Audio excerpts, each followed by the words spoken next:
what we're doing today is very, very early. The very beginning. You're going to see things in a pretty rough, pretty archetypical foundational state. Some things that are kind of just meant to be placeholder and whatnot. It's not going to look fantastic yet, but that's part of open development, right? Like that's part of coming out here and doing these kinds of streams, having you guys along for these kind of streams is to see, you know, these very humble beginnings. So that way we can look back together and say, wow, you know, it really did come a long freaking way. And it's exciting. Okay, so what do we want to do first? What do we want to talk about first for this ranger? Let me think.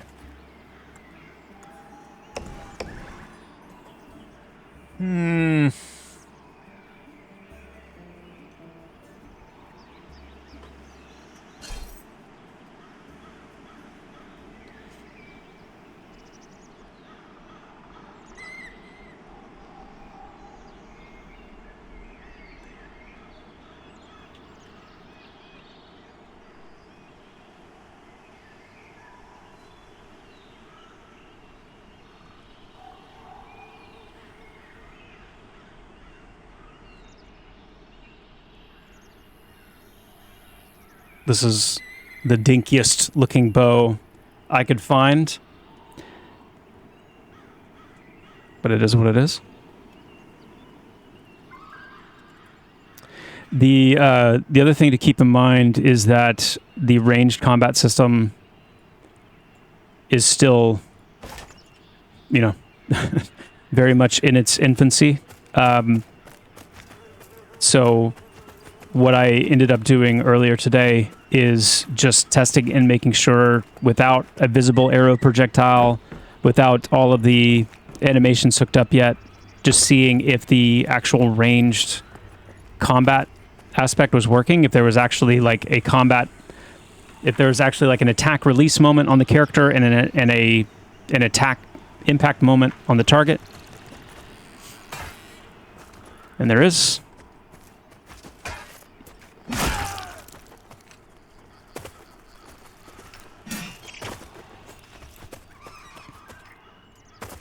Speed up a little bit.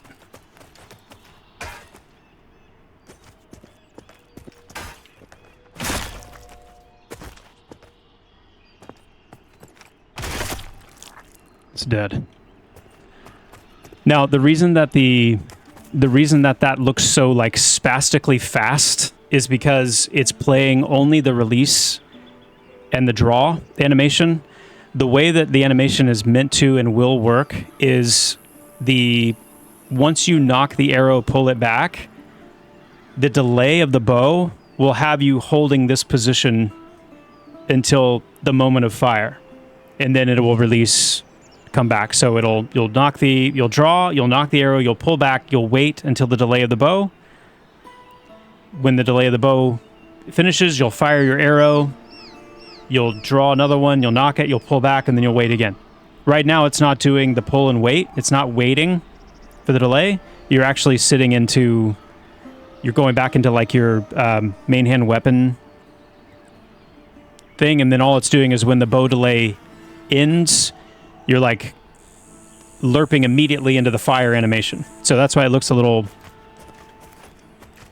interesting at the moment. But that's at least just like an explanation of what's happening.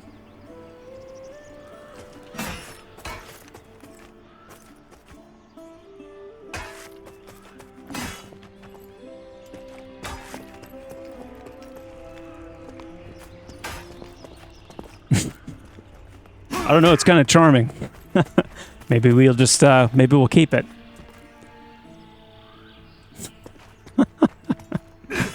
Oh my goodness. These are fun parts of making games sometimes, is just seeing like how ridiculous some of these things come together before they're dialed in nicely. Okay.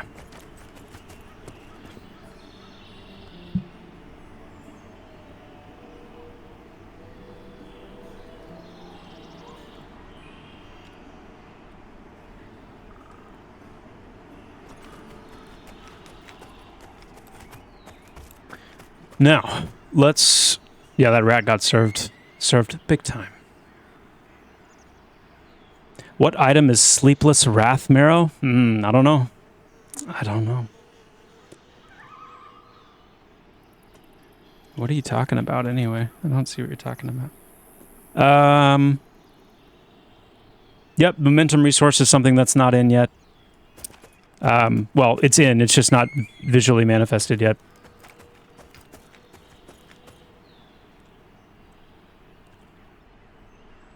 Stamina, I mean, yeah, stamina will play a role, endurance will play a role if, you know, when it comes to like, you know, utilizing sprint, keeping distance from something, but you'll have other tools as well to do that with. Let's see. So one of the things we can talk about is one of the innate passives that the ranger has. Veilguard Stride. So Veilguard Stride is an innate passive that the ranger has, and by innate passive it means that you don't need this on your bar at all. We'll eventually have a place in the spellbook where like passives will live, and you'll see like what passives are active, meaning that they're always on, they're always active. You don't have to have them, you know, memorized or anything like that. And this is one of them. And Veilguard Stride is giving you an innate. When you log in on a ranger for the first time, you're going to have Veilguard Stride, and it gives you, when you are outdoors, a 10% movement speed buff while outside. One of the things that we have to have in place is the actual delineation between being indoors and outdoors, which is part of, you know, some of the programming work that is going to be happening between now and ranger release. But this is one of the innate passives that rangers have, is the Veilguard Stride, which gives you a slight movement speed increase outside. And that affects all movement. That affects sprinting. It affects, you know, jogging, all that stuff. And Scar Rangers get 11%. Of course. Of course they do.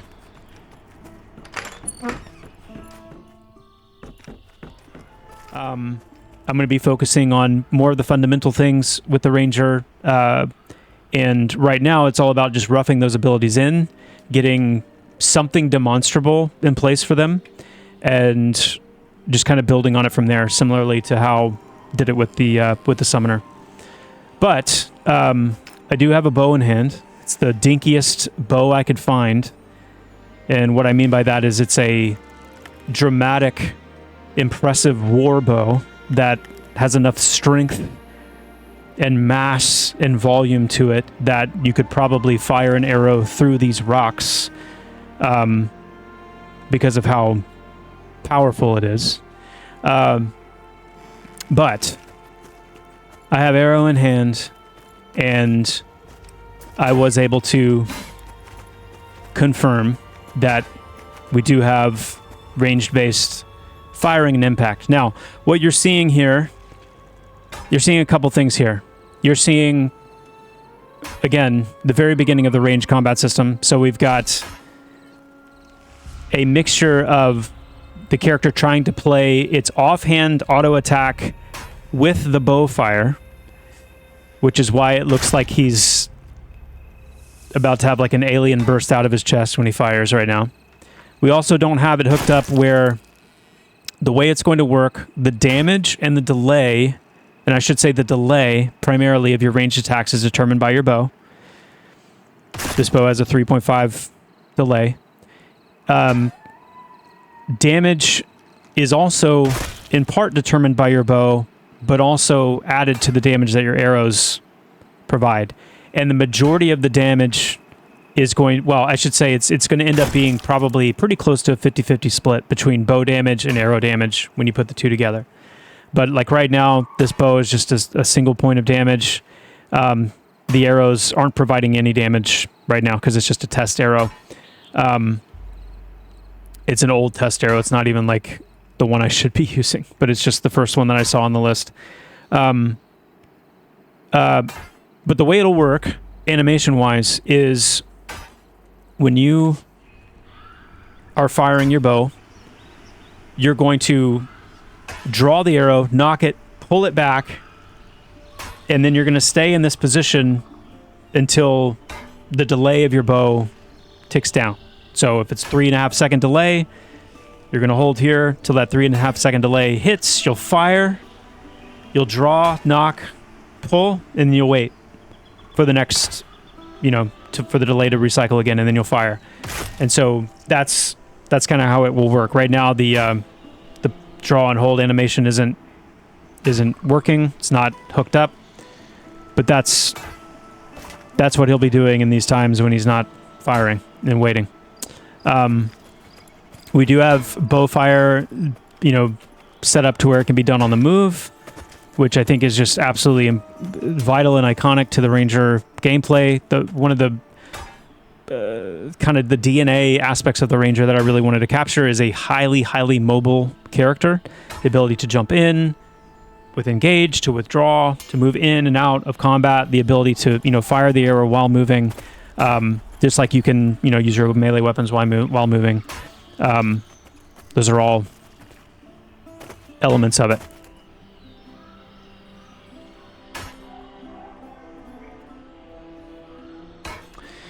So that's the very basic kind of ranged combat system working, as far as like the ranged bow attack, the impact point, without any of the nice bells and whistles, without any of the awesome audio that PVL is going to do and all that fun stuff that's going to make it feel really, really vibey.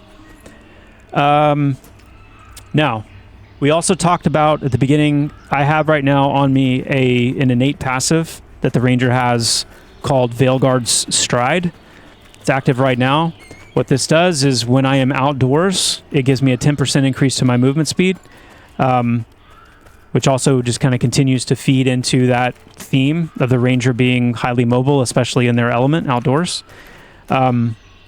This is an innate passive, which means it does not need to be on your bar. We have passives that do need to be on your bar, but don't need to be activated, but they do need to be slotted. And then we have innate passives that literally, if they're in your book, once you learn them, then they're active at all times.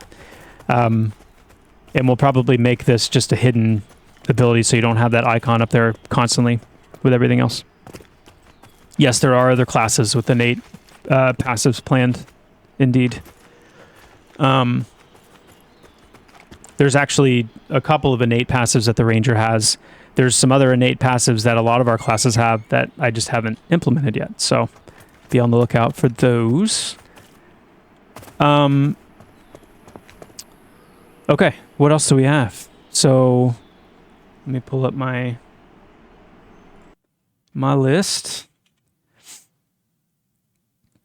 Okay, so we'll talk about the first melee ability. And it's part of a line. The first one you get is called Fray.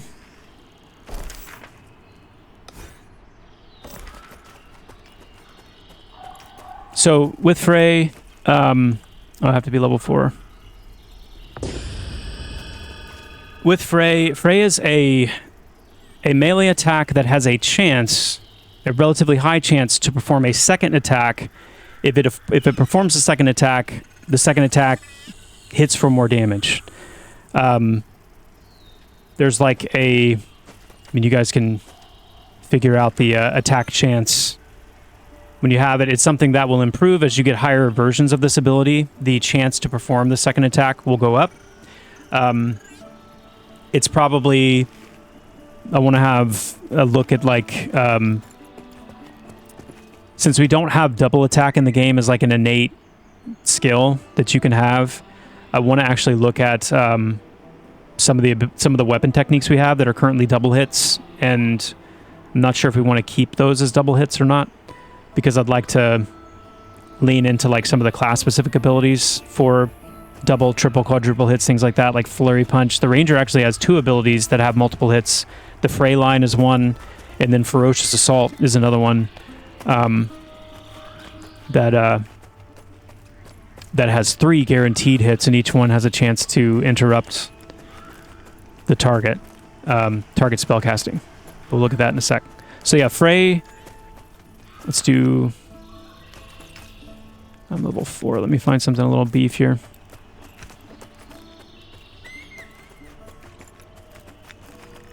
Find some level 3, that would be great.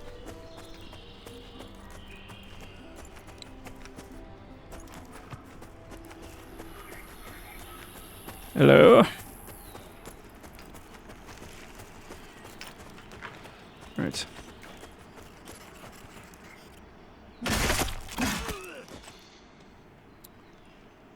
I think that was just Fray plus auto attack. I don't think Fray actually hit twice on that one. 21 with Fray, yeah. It's a single hit there.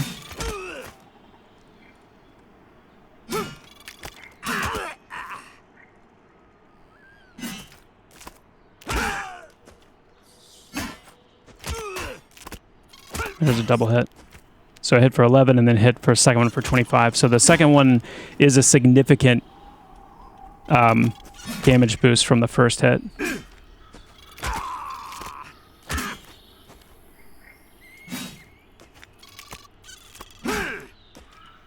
Oh, my skills.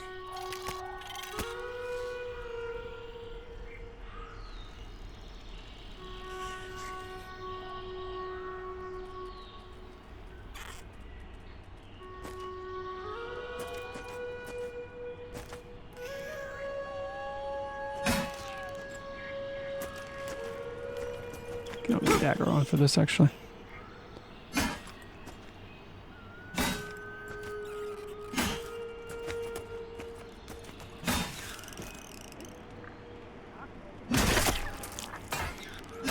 Okay, there's a double hit. There's roughly a 60% chance right now for Fray to attack twice. And the goal is for that second hit to be... Oof, that's a 58 damage crit with that second hit. The goal is for that second hit to be beefy enough that it feels, you know, useful. But again, just a very simple melee ability that the ranger has that's part of a line. Look at that. Moved out of range, so now I'm firing my bow automatically. Love it.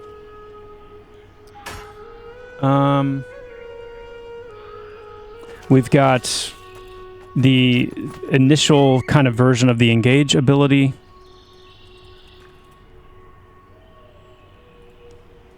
Which right now is just using warrior charge.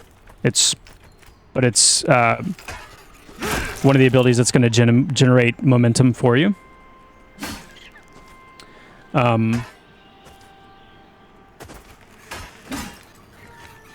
But if you imagine, you know, being out here firing your bow,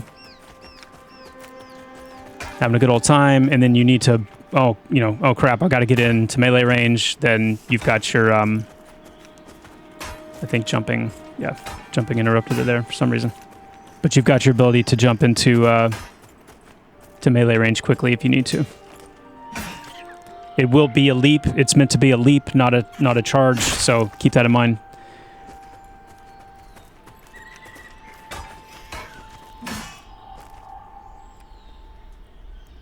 And then the cool thing about engaging like that specifically is once I've finished fully setting that ability up, after you engage for a short window, your next melee ability will critically hit.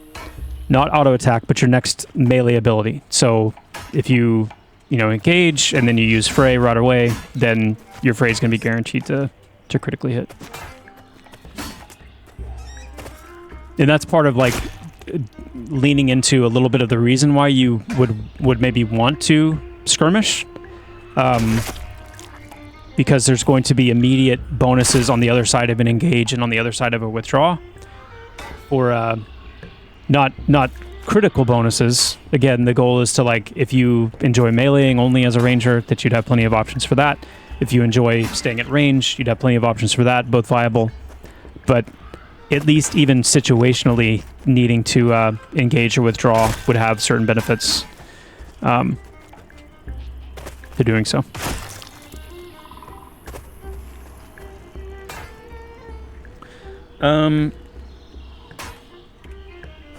So we'll look at Moonrose Balm. These abilities will eventually require foraging, so the kind of regions that you'll be able to find through foraging as a ranger is what you'll use for Moonrose Balm in that line, for Brightfire Sap in that line, for your arrow coatings, things like that. So Moonrose Balm is level 8.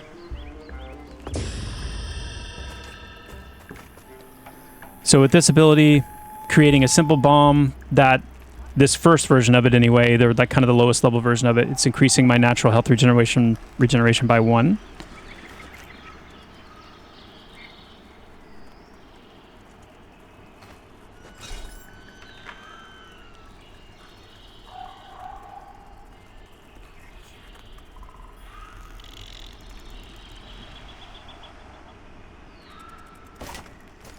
And that's just like a little, this is a little these are self buffs that Ranger has.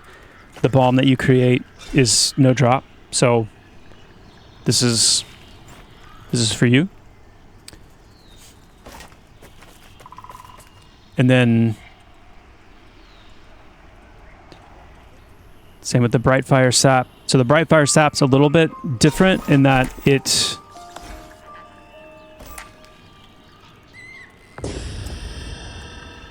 with it you create it's health regen at all times, Pantheon Devil. That's in combat and out of combat health regen.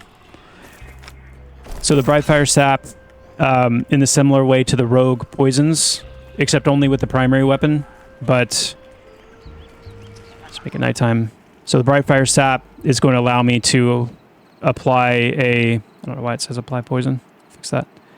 But it basically applies like a glow to your primary weapon that acts as a usable light source. So it actually is tied into the light sourcing with NPCs, so you can actually see the nameplates. It's got a pretty low pretty low range to it. It's not as strong as a torch or anything, but it basically turns your weapon into a weak light source.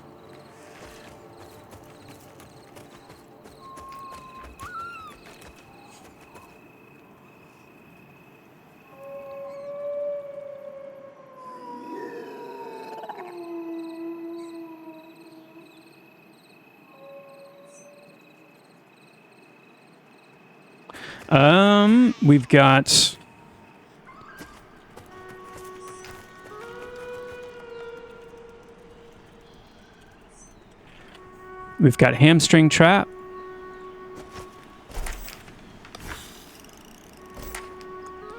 Which, of course,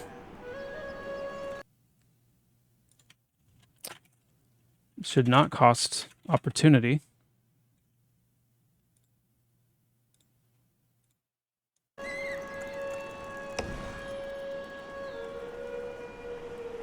Yes, Redbeard, it will get a visual effect. It'll get a really nice, cool little visual effect. Right now, it's just a simple little light, but there'll actually be some mesh effect to it.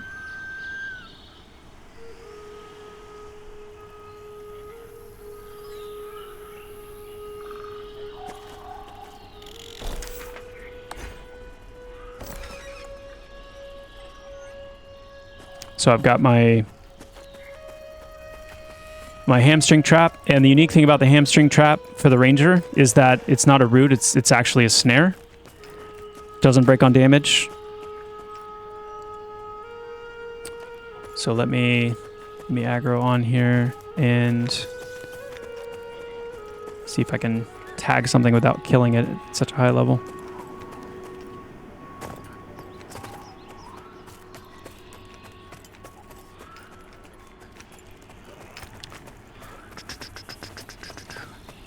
Let me go to...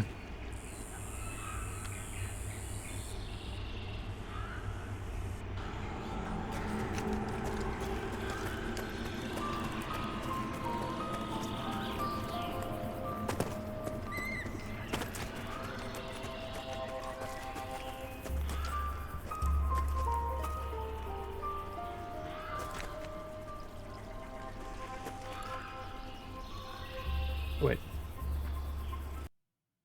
Whoops.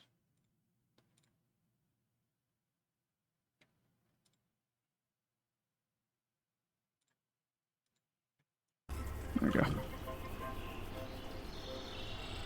go. Always need more snares. That's right.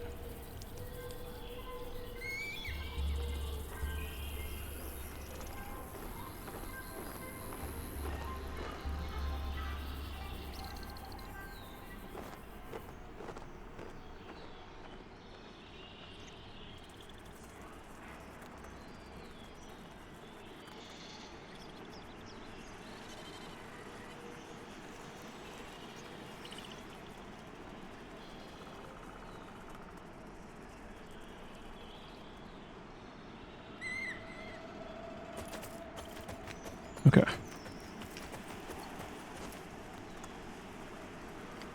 Set my trap.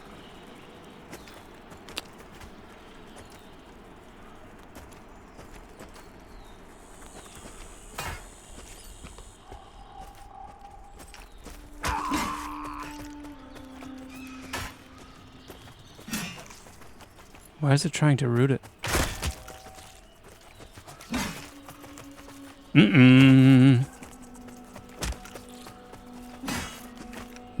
Hold on. Oh. That's why.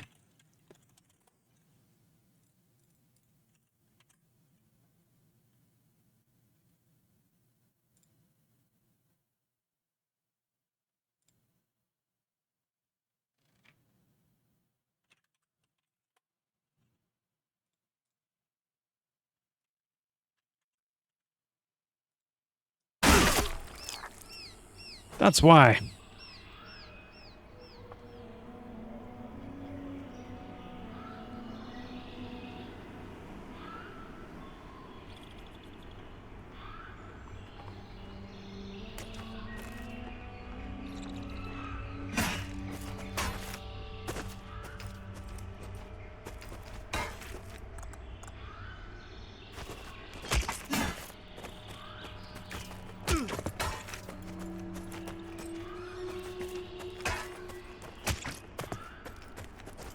Oh, I think I know why that's happening too.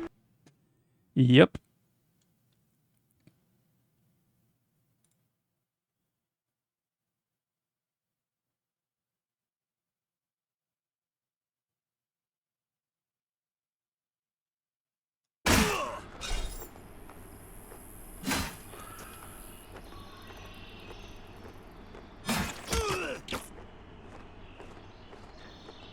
This is part of like what we need to still build out for the ranger here.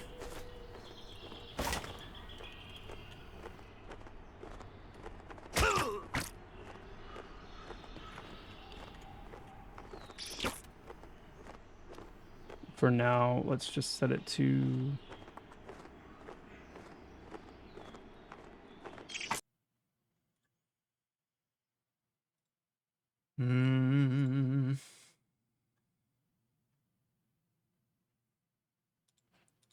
let's try that.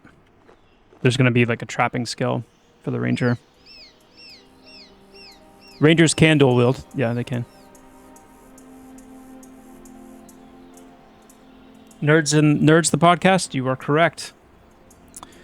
The most absolutely giga Chad bow you've probably ever seen. I mean, it's... I hesitate to even say anything about it because it's one of those things that speaks so strongly for itself. The sheer...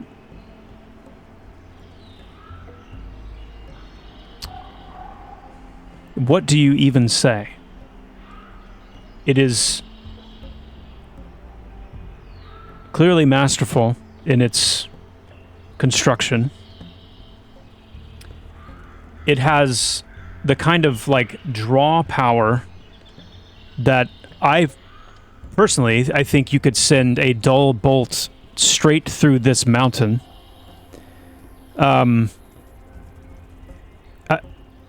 What do you say?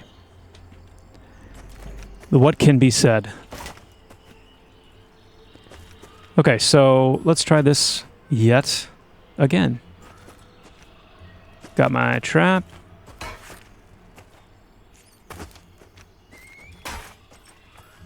Boom. It worked. Okay. So it's snared now. I think. Yeah. Okay. Cool, cool, cool. So it went off. The trap was consumed. The mob is snared. That is a beautiful, beautiful thing. Yes. Feeling like a ranger. Step on my root trap, please. Or my snare trap, please. No. No. Yes. Ah, that's so cool. That feels so good.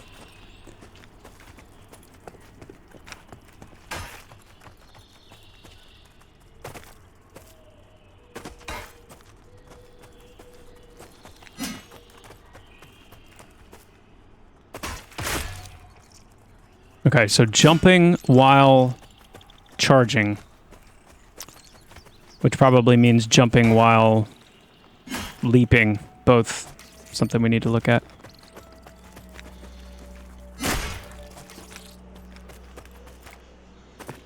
Okay, so that's hamstring trap.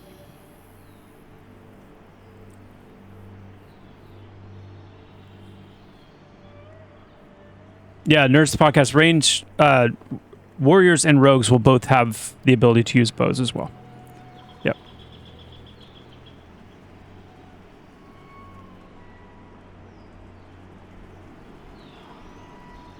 Utility 1, this is Moonrose Balm. This is creates the balm item that gives me the +1 to my natural health regen, which is at all times, resting or not, in combat or not.